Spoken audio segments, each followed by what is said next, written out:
சமூகம் உண்மையாவே வளரணும் அப்படின்னா அந்த சமூகத்தோட கண்கள் மாதிரி இருக்க பெண்கள் தான் முதல்ல முன்னேறணும். திருப்பரங்குன்றத்துல போட்டியிடக்கூடிய திமுக வேட்பாளரான அதாவது தங்கப்பாண்டியன் என்ற பாலியல் குற்றவாளியினுடைய மனைவியான கிருத்திகா தங்கப்பாண்டியன் அவர்கள் இன்னைக்கு என்ன சொல்றாங்கன்னாக்க, ஒரு சமூகம் முன்னேறணும்னா அந்த சமூகத்தினுடைய கண்கள் பெண்கள் தான், அவங்களை முன்னேற்றுவதுதான் சமூகத்தினுடைய முன்னேற்றம், அவர்களுடைய உரிமைகளை பாதுகாத்து அவர்களை முன்னேற்ற பாதைக்கு அழைத்து செல்லக்கூடியது இந்த திமுக அரசு தான் அப்படின்னு அவங்க பேசியிருக்காங்க.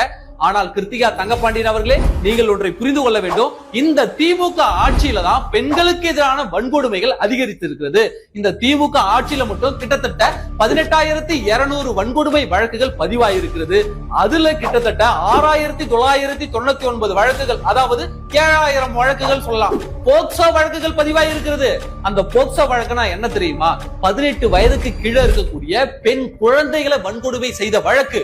இது திமுக ஆட்சியில அதிகரித்திருக்கிறது. அண்ணா பல்கலைக்கழக மாணவிக்கு பாலியல் தொல்லை கொடுத்த அந்த ஞானசேகரன் திமுக காரனா, தர்மபுரியில 2.5 வயது பெண் குழந்தைய பாலியல் வன்கொடுமை செஞ்சு கொண்டான்ல, அவனும் திமுக இளைஞரணியை சார்ந்தவன். அது மட்டும் இல்லாம 2006ல 16 வயது பெண் குழந்தைய வன்கொடுமை செய்து கர்ப்பமாக்கினார்ல, அந்த தங்கப்பாண்டியன் உங்க கணவன், அவரும் திமுக சார்ந்தவர் தான். அப்போ பெண்களுடைய பாதுகாப்ப உரிமைகளை கொடுக்கக்கூடியது இந்த திமுக அரசு தான் அப்படின்னு சொல்ற நீங்க, அதே வேளையில பெண்களுக்கு எதிரான வன்கொடுமைகள் அதிகரித்திருக்கிறத அப்படியே மூடி மறைச்சிட்டீங்களே.